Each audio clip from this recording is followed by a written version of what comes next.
Bon, petit retour d'abord sur la manifestation d'avant-hier, le jeudi 6 avril. D'abord, grande réussite déjà par rapport au nombre de mobilisés, 2 millions de personnes environ selon la CGT. Ce qui est énorme, parce que ça reste dans les normes de ce mouvement, mais en fait, au bout de 3 mois de mobilisation, 2 millions de personnes dans les rues, c'est vraiment majeur. Ça veut dire que le mouvement ne s'essouffle pas, contrairement à ce qu'on va vous dire sur les chaînes de télé, évidemment. Le mouvement reste puissant, même si tout le monde ne peut pas faire toujours grève, évidemment, parce que ça coûte de l'argent. Et il y a eu aussi énormément d'actions choc. Et ça a été particulièrement intéressant parce que à la fois ça donne des images de l'international et puis à la fois ça permet des fois de faire perdre de l'argent. Par exemple, il y a eu beaucoup de blocages. On a vu aussi des crédits agricoles qui ont été envahis avec les vitrines brisées, des choses comme ça qui sont très symboliques, donc des banques. Et on a vu aussi la firme BlackRock être envahie par les manifestants, ce que j'ai trouvé particulièrement symbolique parce que BlackRock, c'est l'archétype du capitalisme financier destructeur à la fois des travailleurs, de leurs conditions de travail et puis de la planète. Donc vraiment, ce genre d'action, je trouve ça très intelligent parce que c'est pas quelque chose qui va choquer le public, c'est pas quelque chose où on va toucher Monsieur Tout-le-Monde, où on va aller brûler un petit restaurant ou je sais pas quoi, mais là, ça touche vraiment le cœur du pouvoir capitaliste. Je vous mets quelques images.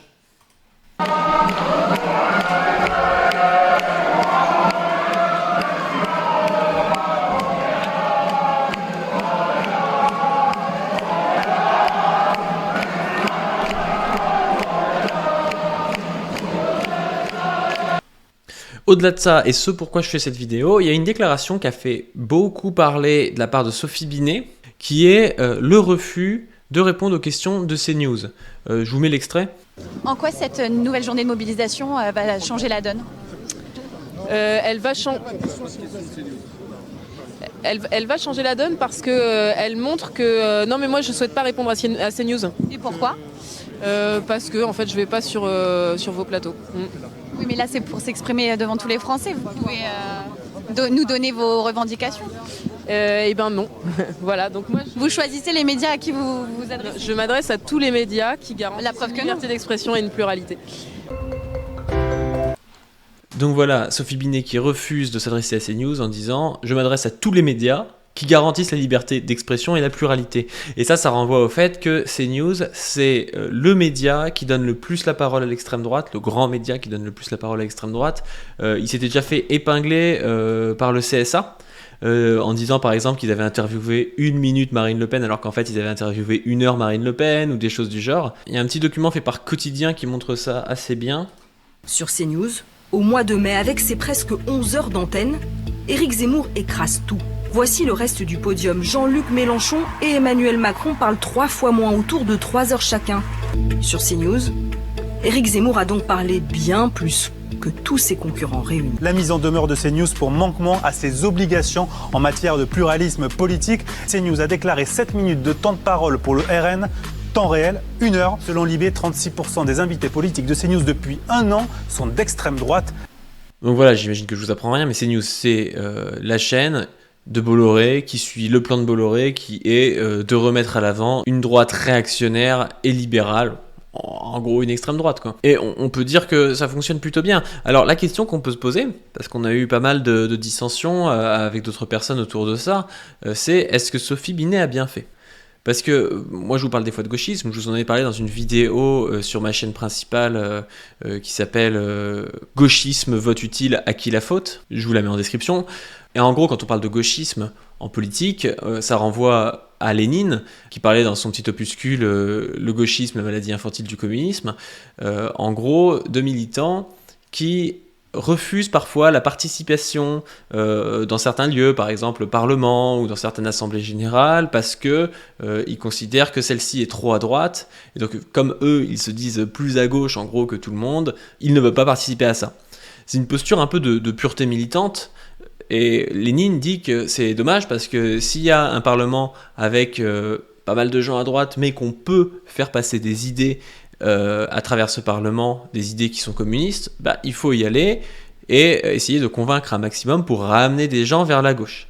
Mais Lénine, il dit pas qu'il faut toujours le faire, il dit qu'il faut le faire, en gros, si on a intérêt à le faire, si on a un intérêt politique. De toute façon, c'est ça, le léninisme, en général, c'est du pragmatisme politique. Par exemple, si vous avez un parlement qui devient tout à fait autoritaire et qui sert juste à entériner les décisions d'un pouvoir qui est détesté par son peuple, on peut réfléchir par exemple à ne pas aller dans ce parlement pour ne pas salir son image auprès du peuple et justement passer pour des vrais opposants qui ne participent pas à cette mascarade.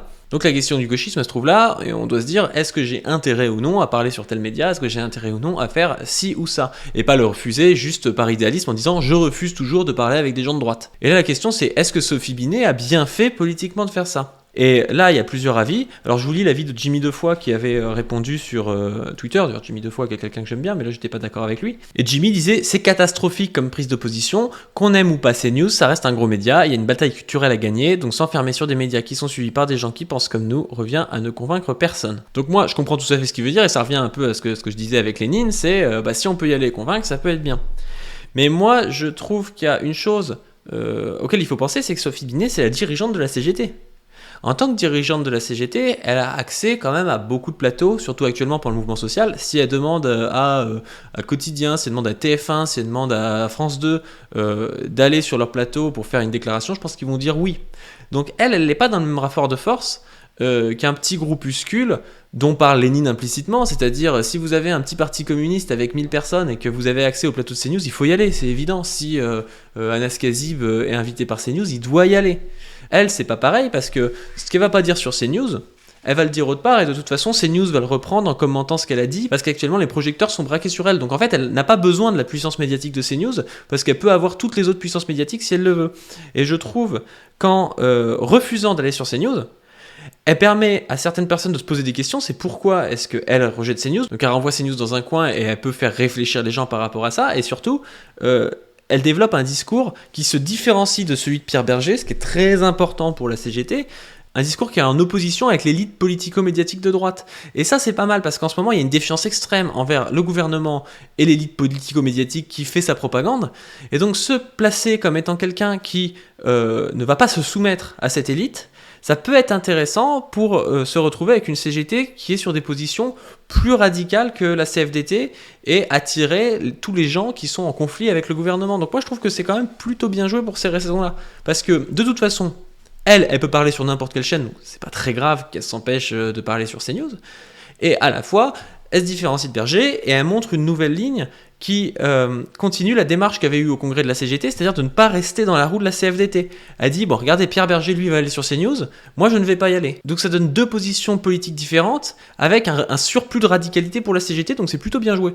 C'est d'ailleurs une technique assez classique, cette conflictualité qu'on voit avec par exemple Jean-Luc Mélenchon, la France Insoumise, tous ceux qui s'inspirent d'Ernesto Laclau, de Chantal Mouffe, en fait des mouvements populistes latino-américains, d'essayer en fait de ne pas rester comme ça dans la ligne, dans la respectabilité comme va plutôt l'être Fabien Roussel, mais d'aller à la confrontation pour créer un nouveau pôle, on va dire, un pôle oppositionnel par rapport au pouvoir en place. Et je pense que les mouvements sociaux comme celui actuel sont les moments phares pour profiter de cette conflictualité, pour dire regardez, nous on est là, si vous êtes en opposition à Macron, aux journalistes, au pouvoir en place, comme sont la majorité des Français, eh ben il faut que vous veniez vers nous.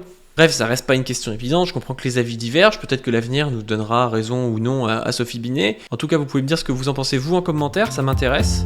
Et puis, bon, je vous dis à la prochaine.